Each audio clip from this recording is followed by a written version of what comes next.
நீங்க 12th ஸ்டூடெண்ட்ஸா board எக்ஸாம்லயோ நீட் எக்ஸாம்லயோ மார்க் ஸ்கோர் பண்ண முடியாம தவிக்கிறீங்களா? உங்களுக்கு எல்லாருக்குமே என்ன இருக்கும் அப்படின்னா, பொங்கல் ஹாலிடேஸ்ல இந்த மாதிரி நம்ம இந்த கொடுத்த பொங்கல் ஹாலிடேஸ்ல நம்ம படிச்சு முடிப்போம்டா அப்படின்ற ஒரு சேலஞ்ச் எடுத்திருப்போம். இல்லடா இந்த ஹாஃப் இயர்லி ஹாலிடேஸ் கொடுத்தாங்கல்ல, அப்பயாச்சும் நம்ம படிச்சிடணும் அப்படின்ற ஒரு சபதத்தை எடுத்திருப்போம்.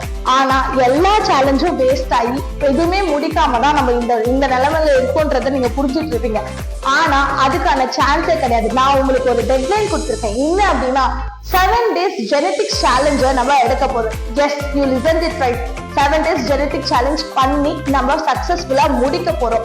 அதுக்கு முன்னாடி 7 days genetics challenge accepted அப்படின்ற கமெண்ட்டை வந்து லீவ் பண்ணுங்க. இப்ப 7 days genetics challenge என்ன அப்படின்னா, நம்ம theory as well as practice ரெண்டுக்குமே ஹேண்ட் இன் ஹேண்ட் கொண்டு போறோம். நான் 7 daysக்குமே வந்து என்னென்ன டாபிக் போஸ்ட் பண்ணுவேன் அப்படின்றத நான் கொடுத்துட்டேன். இது 7 days இப்ப ஃபர்ஸ்ட் டே மண்டே வந்து நான் பேசிக் கான்செப்ட்ஸ் அண்ட் டெஃபினிஷன் போஸ்ட் பண்ண போறேன்னா அதுக்கான கொஸ்டின்ஸை நான் கமெண்ட் செக்ஷன்ல லீவ் பண்ணுவேன்.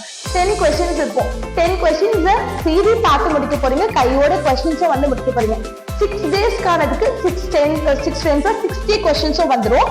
Final day of the challenge 7th day மட்டும் நம்ம என்ன பண்ண போறோம் அப்படின்னா ஒரு கம்ப்ளீட் மார்க் டெஸ்ட் எழுத போறோம். அப்ப 60 questions plus 45 questions we are getting 105 questions வந்து ஜெனடிக்ஸ்ல இருந்து நம்ம சால்வ் பண்ண போறோம். இது இல்லாம 105 questions சால்வ் பண்றோம். இப்பதான் உங்களுக்கு சர்ப்ரைஸ். 105ல இருந்து நம்மளுக்கு நீட்ல கேட்க போறது வந்து 6 or 5 questions தான். இப்போ 105 சால்வ் பண்ண உங்களுக்கு 5 இல்ல 6 கொஸ்டின் அதுல இருந்து சால்வ் பண்றது ஒரு மேட்டரா? It is not a matter. Okay, இந்த சேலஞ்சை எல்லாருமே அக்செப்ட் பண்ணுங்க. நம்ம சக்சஸ்ஃபுல்லா பண்ணி முடிக்கலாம்.